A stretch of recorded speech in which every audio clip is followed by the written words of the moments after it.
अगर आप पूरे के पूरे प्लेलिस्ट को अच्छे से फॉलो किए होंगे तो मुझे नहीं लगता कि आपको कुछ भी डाउट रहे होंगे।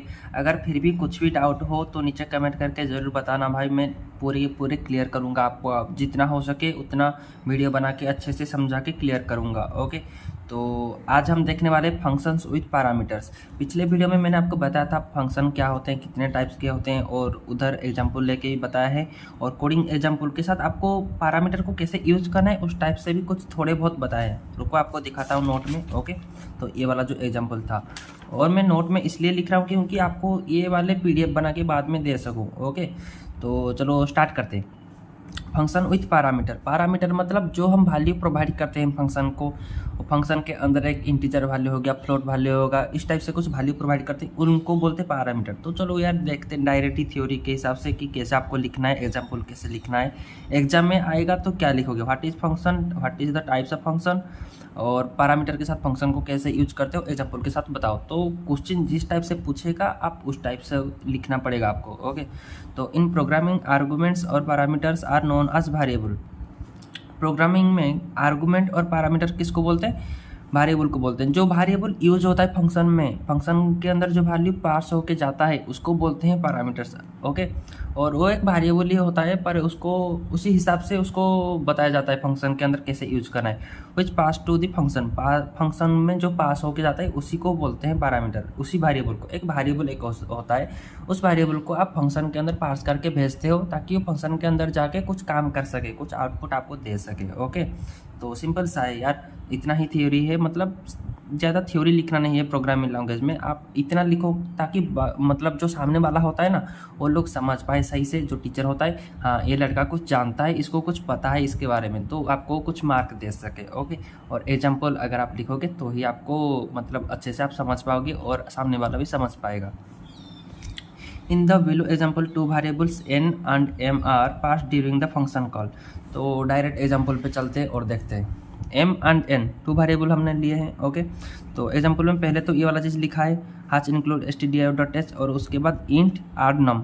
आर्गनम फंक्शन नाम लिखा है, तो आप ऐसे कुछ फंक्शन का नाम भी लिखना, मतलब फंक्शन को जब नेमिंग देते हो तो कुछ मीनिंग होता है यार, मतलब मीनिंग समझ आए। जैसे आर्गनम मतलब दो नंबर को एडिशन करना, इससे मीनिंग ये समझ आता है कि हम एडिशन नाम का कुछ फंक्शन बना रहे हैं। ओके, और इंट डायरेक्टली नहीं लिखना कि आंसर, इस टाइप से कुछ नहीं लिखना। इंट आर्गनम जो काम करता है उसी रिलेटेड कुछ लिखना, तो समझ आएगा सभी को अच्छे से, और जो भी बाद में आपका कोडिंग देखेगा उसको भी समझ आएगा। ओके, तो इंट ए इंट बी, इसका मतलब क्या है कि हम एक फंक्शन बनाए आर्गनम नाम का, और इसके अंदर दो वेरिएबल को हम पार्स कर रहे हैं। एक वेरिएबल होता है ए और एक होता है बी। ओके, मतलब इसके अंदर जो यूज होगा उसी वेरिएबल का इंटीजर टाइप है ए, इंट टाइप है ए, इंट टाइप है बी, और उसके अंदर क्या करना है इसको हम पहले प्रोटोटाइप लिख लिए। ओके, तो एग्जाम्पल में आपको मैं पहले ऊपर करा रहा था डायरेक्ट, ये जो होता है फॉर्मेट डेफिनेशन ऑफ फंक्शन जो होते हैं, ये पार्ट वाला मैंने लिख लिया, पर आप इस टाइप से भी लिख सकते हो। अगर आप ये लाइन को लिखना चाहो तो लिख सकते हो, नहीं तो नहीं भी लिख सकते हो,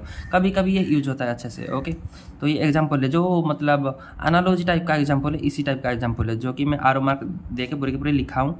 और वेबसाइट भी चेकिंग कर लेना, आपको ये वाला एग्जाम्पल भी उधर भी दिख जाएगा, अच्छे से पिक्चर उठा के मैं दे दूँगा। ओके, तो इंट मेन, और इधर अंदर जो मेन फंक्शन वाला कोडिंग होगा, जो आप इनपुट लोगे जो भी काम करोगे, और उधर सम का कॉलिंग हो रहा है। ये रुको मैं कलर पेन चेंज करा, मतलब ब्लैक पेन चेंज करा, ये वाला जो लिखा है इधर सम का कॉलिंग हो रहा है, तो सम इक्वल टू आर्गनम। सम क्या है, सम एक मतलब इधर डिफाइन नहीं किया गया है, इधर अंदर डिफाइन किया गया होगा। इंट सम एक वेरिएबल लिया गया है, और उधर सम के अंदर क्या होगा, सम के अंदर असाइन किया जाएगा। किसको असाइन किया जाएगा, जो दो नंबर एंट्री हो गए उनका जो आंसर आएगा वो सम के अंदर लिखा जाएगा। और सम के अंदर कैसा आंसर रहेगा, आर्गनम को कॉल करेंगे n, m। ओके, आर्गनम n, m दे के हम सम के अंदर उसी वाले वेरिएबल को लेके कॉल करेंगे। तो सम के अंदर क्या आएगा, इसका जो आंसर आएगा, ये फंक्शन का जो भी काम होगा उसी का काम का आंसर इधर आ जाएगा। तो ये फंक्शन तो कॉल हो गया, और इस वाले फंक्शन को तो भी फिर लिखना पड़ेगा ना, इस वाले फंक्शन को लिखना पड़ेगा। ये होता है फंक्शन प्रोटोटाइप, पहले जो मतलब डिफाइन करते हैं हम। और ये होता है फंक्शन कॉलिंग, कॉलिंग का फंक्शन इधर देखो लिखा है आर्गूमेंट प्लस कॉलिंग का फंक्शन, ये दोनों आर्गूमेंट होते हैं। और आर्गूमेंट मतलब क्या, actual parameter. Argument actual, argument हमेशा एक्चुअल होता है, जो एक्चुअल पैरामीटर जाता है। ओके, इसके अंदर जो वैल्यू होके आएगा उसको बोलते हैं आर्गूमेंट। ओके, और इसको पहले डिफाइन तो करना पड़ेगा ना, मतलब डेफिनेशन ऑफ फंक्शन लिखना पड़ेगा ना। तो ये क्या करेगा, ये फंक्शन आर नम फंक्शन एक नंबर लेगा इंट ए और दूसरा नंबर लेगा बी। अब चाहो तो अलग अलग भी लिख सकते हो, पर इस टाइप से लिखोगे तो समझने में आसानी होती है। ओके, सेम टाइप के वेरिएबल यूज करोगे तो समझने में आसानी होती है, आप अपने हिसाब से चेंज कर सकते हो। तो int R num, int A, int B. और फॉर्मेट स्पेसिफायर, ये फॉर्मल पैरामीटर, इसको बोलते हैं एक्चुअल पैरामीटर। ये ऊपर वाला एन एम को एक्चुअल, क्योंकि डायरेक्ट एक्चुअल पैरामीटर जो आता है वही क्लेम होके आ रहा है। और इधर होता है फॉर्मल पैरामीटर। फॉर्मल मतलब ये जो दोनों एन एंड एम आए थे, ये दोनों एन एंड एम आए थे। ओके, ये मेन फंक्शन के अंदर डिक्लेयर किया गया होगा। ये दोनों जो एम एंड एन आए थे, इनका एक कॉपी बन जाएगा। एन का कॉपी होके ए के अंदर आ जाएगा, एम का कॉपी होके बी के अंदर आ जाएगा। इनको बोलते हैं फॉर्मल पैरामीटर, इनको बोलते हैं एक्चुअल पैरामीटर। कंफ्यूज मत होना, ये 2 मार्क में आ सकता है। एडिशन प्रोग्राम इधर लिखा गया होगा इसके अंदर। ओके, और उसके बाद रिटर्न लिखा गया होगा और ये आरो मार्क दे दिया हूँ। ओके, तो ये एक फंक्शन होता है। रुको, आपको सेक्शन करके समझा रहा हूँ। ये वाला चीज़ होता है एक फंक्शन। ओके, फंक्शन का जो काम करता है इंट आर नम, ये वाला ऊपर वाला लिखो तो चलेगा, नहीं लिखो तो भी चलेगा। और ये फंक्शन के अंदर एक काम होगा एडिशन वाला काम। और इधर जो डिफाइन किया गया है, हम एक फंक्शन बना रहे, इसका इनिशियलाइजेशन हो रहा है, ये वाला सेक्शन। ओके, और ये अंदर वाले में फंक्शन कॉल हो रहा है, अंदर वाले में फंक्शन कॉलिंग फंक्शन हो रहा है, फंक्शन को कॉल कर रहा है। ओके, तो फंक्शन लिखा गया, फंक्शन को क्या काम देना है, एडिशन काम देना है, तो ये वाला सेक्शन हो गया। ये वाला सेक्शन पे फंक्शन को कॉलिंग करा गया है, और ये वाले ऊपर तो ये जो इनिशियलाइजेशन होता है। ओके, तो इतना होता है फंक्शन विथ पैरामीटर। इधर मेन चीज़ है पैरामीटर को हम कैसे यूज करते हैं। ये जो दोनों चीज़ें, ये होते हैं एक्चुअल पैरामीटर, ये दोनों चीज़ें फॉर्मल पैरामीटर। एक्चुअल पैरामीटर क्या होता है ना, आप जो enter a number A, enter second number B, ये जो दोनों आते हैं, ये यही वेरिएबल को यूज करते हैं। ओके, और इनका जो कॉपी होके जाता है, ये इधर जाता है, इधर शिफ्ट हो जाता है। ए के अंदर एन का कॉपी होके आएगा, एम के अंदर बी का आएगा। ओके, ये होता है फाइनल कॉन्सेप्ट। मतलब इतना ही चीज़ें सिंपल सा, और एग्जाम्पल करेंगे तो आपको अच्छे से और भी समझ आएगा। ओके, आगे बढ़ते हैं। थ्योरी बहुत है ना, तो थ्योरी भी लिखना इंपॉर्टेंट है, क्योंकि थ्योरी अगर नहीं लिखोगे तो आप एग्जाम में क्या लिखोगे। अगर एग्जाम में पूछेगा तो लिखोगे क्या। ओके, आपको तो सिर्फ समझने में, तो समझ जाओ तो अच्छा है, अगर समझ भी गए तो कुछ वर्डिंग तो चाहिए ना, इंग्लिश वर्डिंग चाहिए या कुछ भी चाहिए। मैं जैसे थ्योरी दिखा रहा हूँ, मतलब नोट में लिखा हूँ, उस टाइप से पूरी पूरी छाप मत देना। आप अपने वर्डिंग से इसको पढ़ के समझो, अपने नोट में कुछ अलग सा बनाओ, अपने वर्डिंग दे के जितना भी समझोगे उसी चीज़ को सिंपल से लिख लेना, कोई मार्क नहीं काटेगा। Okay, the parameters A and B accept the passed argument. A and B क्या करेगा, मैं जो भी इधर जो थ्योरी बताऊंगा, हमेशा ये वाले चीज़ को अपने दिमाग के अंदर रखना। ये वाले चीज़ को अपने दिमाग के अंदर रखोगे तो ही आप कुछ समझ पाओगे। ये वीडियो बहुत लंबा होने वाला है, क्योंकि आगे एक एग्जाम्पल भी है।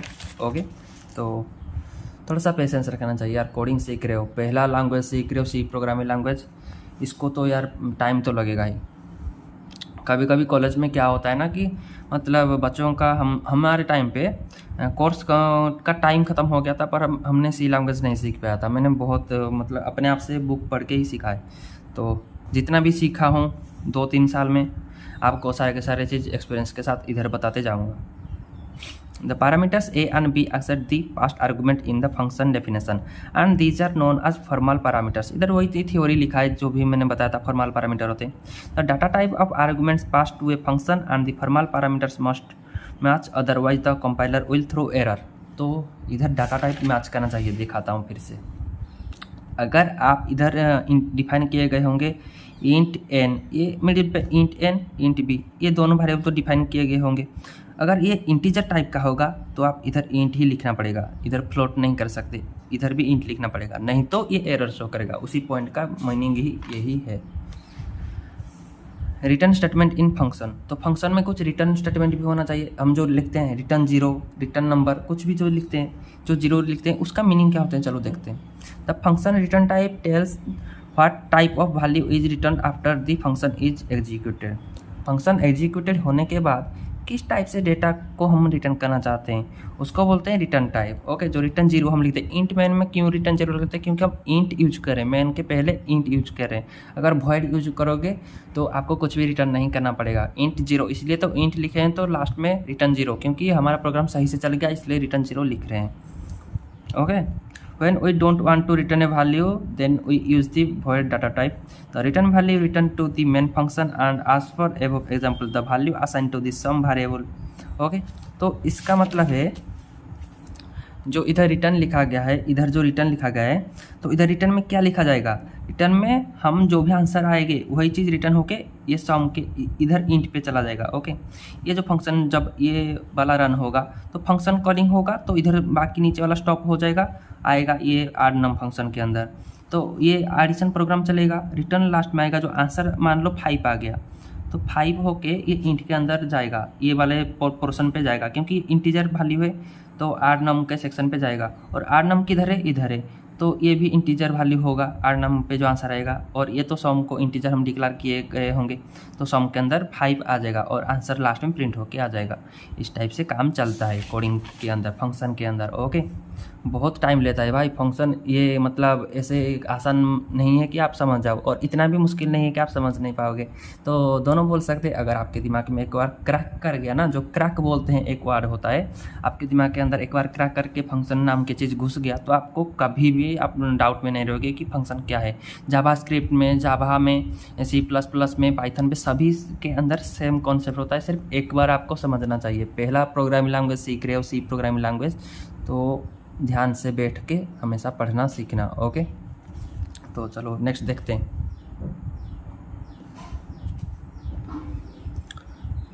थ्योरी, हाँ थ्योरी बोल रहा था, तो इधर थोड़ा सा ऊपर स्क्रीनशॉट ले लो या पॉज करके लिख लो या कुछ भी करो, ये वाला थ्योरी थोड़ा सा देख लो, और नीचे की तरह थोड़ा रखता हूँ, ये वाला थ्योरी थोड़े से देख लो। ओके, मैं ये वाले अपलोड करूँगा वेबसाइट में धीरे धीरे से। मैं अकेला बंदा सारे के सारे कुछ कर रहा हूँ तो टाइम तो लगेगा ही, और मैं मास्टर डिग्री परस्यू करूँगा तो टाइम लगेगा थोड़ा सा। ओके, तो इधर नीचे लिखा गया है let's practise a example to understand it easily.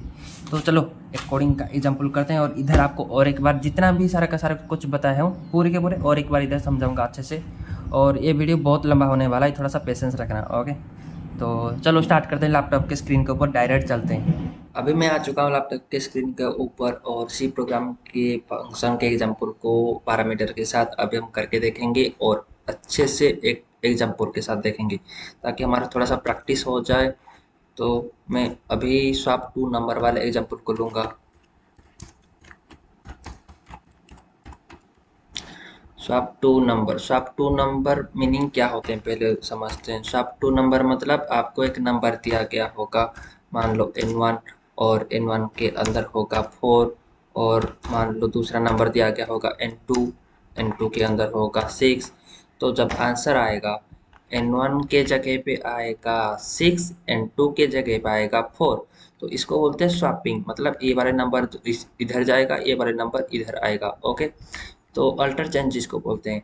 तो अगर आपने नहीं देखा कि शॉपिंग वाले जो प्रोग्राम होते हैं उसको कैसे बनाते हैं, तो सी प्रोग्रामिंग के प्लेलिस्ट को जाके देख लेना, उधर मैंने शॉपिंग के पूरे अच्छे से डायग्राम बना के बताया हुआ है कि कंटेनर के अंदर कैसे रहता है और कैसे टेम्पररी वेरिएबल लेके बनाते हैं। फिर भी और एक बार रफ के टाइप के इधर बना देता हूँ और बता देता हूँ कि कैसे होता है। ओके, तो नंबर एक होगा, उसका लॉजिक बता रहा हूँ, और आप जो थिंकिंग करोगे लॉजिक किस टाइप से प्रोग्राम कोडिंग को डिवाइड करोगे छोटे प्रॉब्लम पे, एक कोडिंग को कैसे लॉजिक बिल्डिंग करोगे, तो उसको अच्छे से याद रखना, क्योंकि लॉजिक हमेशा इंपॉर्टेंट होता है, और कुछ ज़्यादा कुछ नहीं होता लॉजिक, कुछ मैथमेटिकल टर्म नहीं होता। आप बड़े वाले प्रॉब्लम को कैसे डिवाइड करके शॉर्ट में बनाओगे उसको बोलते हैं लॉजिक। तो एक नंबर हो गया 5 n1 के अंदर, और दूसरा n2 के अंदर हो गया 7, और इधर इक्वल टू लिख लेते हैं। तो कैसे करोगे? ओके, तो n1 को पहले n1 के अंदर 5 है, तो n1 के अंदर जो भी 5 है उसको लेके एक जगह पे रखोगे, इसको बाहर निकालोगे, और n1 के अंदर बाहर निकालोगे मीनिंग क्या है कि इधर एक गैप हो गया। ओके, और ये खाली जगह हो गया। n2 के अंदर क्या है 7 को लेके इधर लिखोगे, 7 को लेके लिखोगे n1 के जगह पे, तो n2 अभी गैप हो गया, n2 गैप हो गया। ओके, तो एक खाली जगह था n1 के अंदर, जो पहले 5 था उसको हम किधर रखेंगे, कहीं पे तो रखेंगे ना, तो टेम्प नाम के कुछ बना के उधर हमने 5 रख लिया था। n1 के अंदर था 5, उसको लेके टेम्प के अंदर रख लिए, एक टेम्पररी वेरिएबल इसको बोलते हैं, और उसके बाद n2 के अंदर 7 लेके n1 के अंदर रख लिए, और टेम्परारी वेरिएबल के अंदर था 5, तो 5 को लेके अभी किधर रखेंगे, 5 को लेके अभी रखेंगे n2 के अंदर, तो हो गया। और टेम्परारी वेरिएबल को इग्नोर करेंगे, तो अल्टरचेंज हो गया। इस वाले जो कोडिंग होते हैं इसको मैंने अच्छे से डायग्राम बना के बताया हुआ है, तो नहीं देखे तो उस वाले प्लेलिस्ट को एक्सेस करो, सर्च करके देखो और अच्छे से समझना है। तो अगर आपको आता है तो अच्छी बात है। पैरामीटर के साथ चलो देखते हैं कि कैसे कोडिंग करते हैं पैरामीटर को यूज करके। ओके, जो भी लॉजिक से हमें सिर्फ हमको पैरामीटर यूज करना है कुछ। तो कोडिंग को स्टार्ट करते हैं अभी। पहले लिखेंगे हाथ इंक्लूड, और आज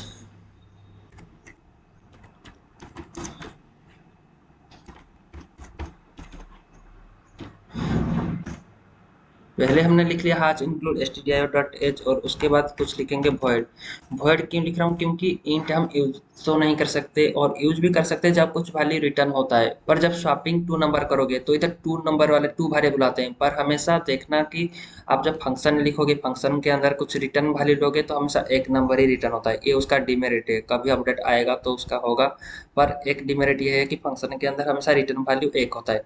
तो हम फंक्शन के अंदर ही प्रिंटफ वैल्यू को ही लिखेंगे। ओके, जैसे पहले लिखते थे शॉपिंग टू नंबर पे, वही मतलब दूसरे जो प्रोग्राम होते थे तो फंक्शन के बाहर भी लिख सकते थे सिर्फ कॉल करके, पर इधर आपको थोड़ा सा अलग करना पड़ेगा। तो हम पहले लेते हैं कि इंट मैन, तो पहले सही शुरू से स्टार्ट करते हैं। इंट मैन ले लिया और मुन ब्रैकेट दे दिया, और उसके बाद कर्ली ब्रेसेस दे दिया, और उसके बाद इंट लगा लिया, इंट नंबर वन हो गया, और इसके अंदर हमारा नंबर वन रहेगा। नंबर वन पे लिखेंगे 5 और कमा लगाएंगे। नम टू लिखेंगे, नम टू के अंदर रहेगा 7 और सेमी कलर देंगे, तो नम वन नम टू आ गया। उसके बाद क्या लिखेंगे, उसके बाद लिखेंगे प्रिंटफ। कोडिंग करके पूरे के पूरे अच्छे से बता रहा हूँ, अगर आप फिर भी नहीं समझ पा रहे तो नीचे कमेंट करके बताना, दूसरी बार और एक बार समझाऊंगा। ओके, तो बिफोर स्वैप इधर लिखेंगे बिफोर स्वैप, ताकि हमको पता चले बिफोर स्वैप नंबर क्या था, आफ्टर स्वैप नंबर क्या था, इसलिए दो टाइप से लिखेंगे। ओके, बिफोर स्वैप लिख लिया। बिफोर स्वैप में num one and num two, num one क्या था, नम टू क्या था, num one and num two is, तो सेमीकोलन नहीं कोलन लगाएंगे। उसके बाद लिखेंगे परसेंटाइल डी, क्योंकि इंटीजर वैल्यू लिए हैं, और कॉमा लगाएंगे, फिर से लिखेंगे परसेंटाइल डी, और उसके बाद बैकस्लैश एन। ओके, और इतना खत्म हो गया। कॉमा लगा के नम वन, और फिर से कॉमा लगा के नम टू। तो इतना ही पहले रन करके देखते हैं कि हमारा मतलब प्रोग्राम में चल क्या रहा है, क्या आंसर आ रहा है। और रन तो नहीं होगा क्योंकि हम रिटर्न जीरो नहीं लिखे। ओके, रिटर्न जीरो लिख लिया क्योंकि इधर इंट मैन यूज कर रहे हैं। तो इसको रन करता हूँ और देखता हूँ कि चलता भी है या कुछ दिक्कत आ रहा है। छोटे छोटे से पार्ट को रन करके हमेशा देखोगे तो आपको कभी एरर नहीं आएगा। जब बड़ा प्रोग्राम लिखोगे तो एरर नहीं आएगा। Before swap num one num two is 5 and 7, num one 5 and num two is 7। Okay, तो अभी चलते हैं फंक्शन को डिक्लेयर करके लिखेंगे। ओके, तो देखते हैं इधर। तो मैंने एक फंक्शन बनाया और फंक्शन का नाम दिया void swap। और void क्यों लिख रहा हूँ, क्योंकि हमको कुछ रिटर्न करना नहीं है, हम उधर ही सिर्फ चेंजेस करेंगे, अल्टर चेंज करेंगे। ओके, तो पहले लिखता हूँ इंट टाइप का लेंगे क्योंकि इंटीजर नंबर यूज कर रहे हैं। इंट n1 ले रहा हूँ, और दूसरा ले रहा हूँ इंट n2, ऑब्वियसली n2 ही लूंगा, और कर्ली ब्रेसेस देंगे।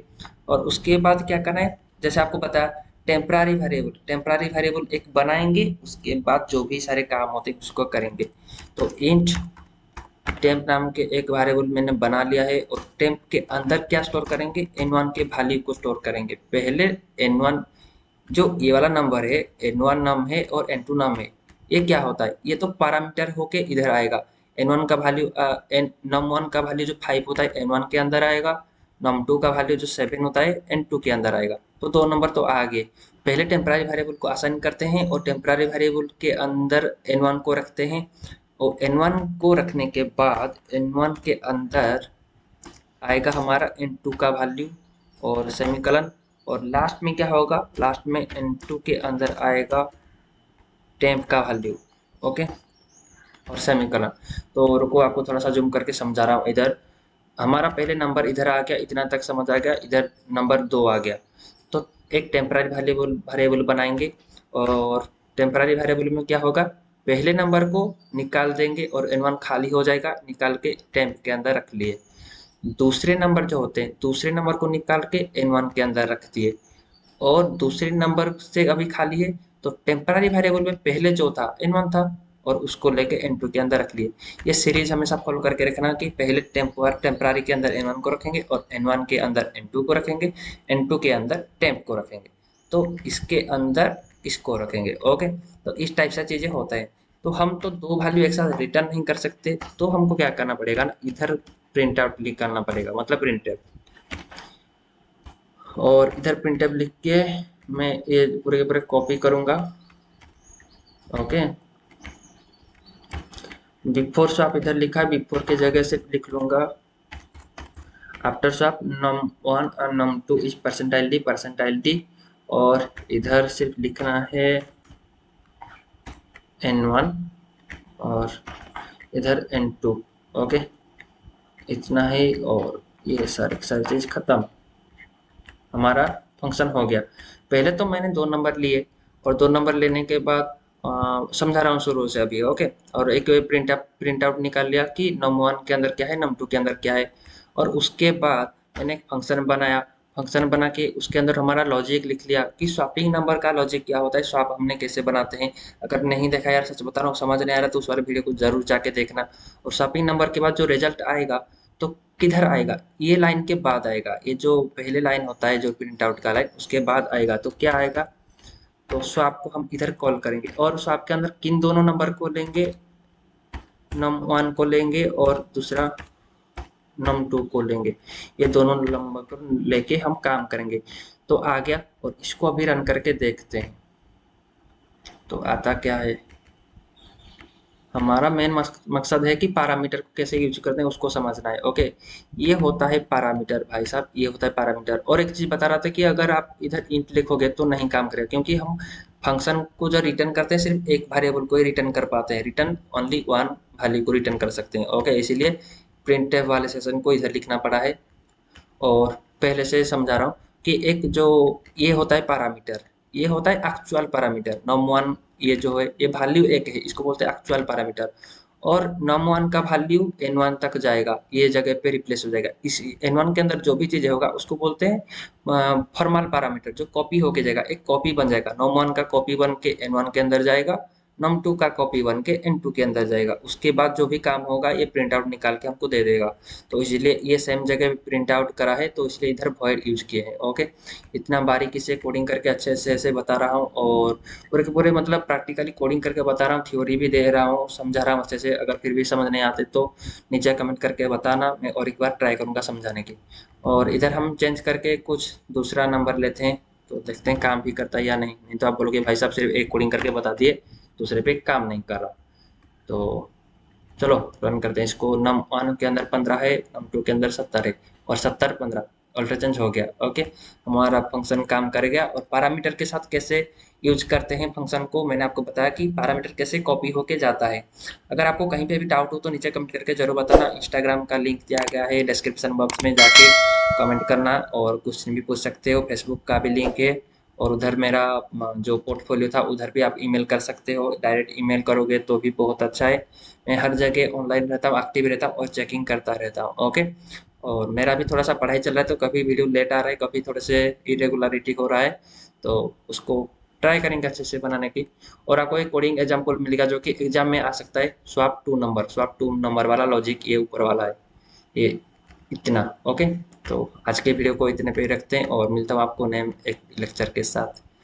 तो इतने पे ही रहते हैं। Thank you.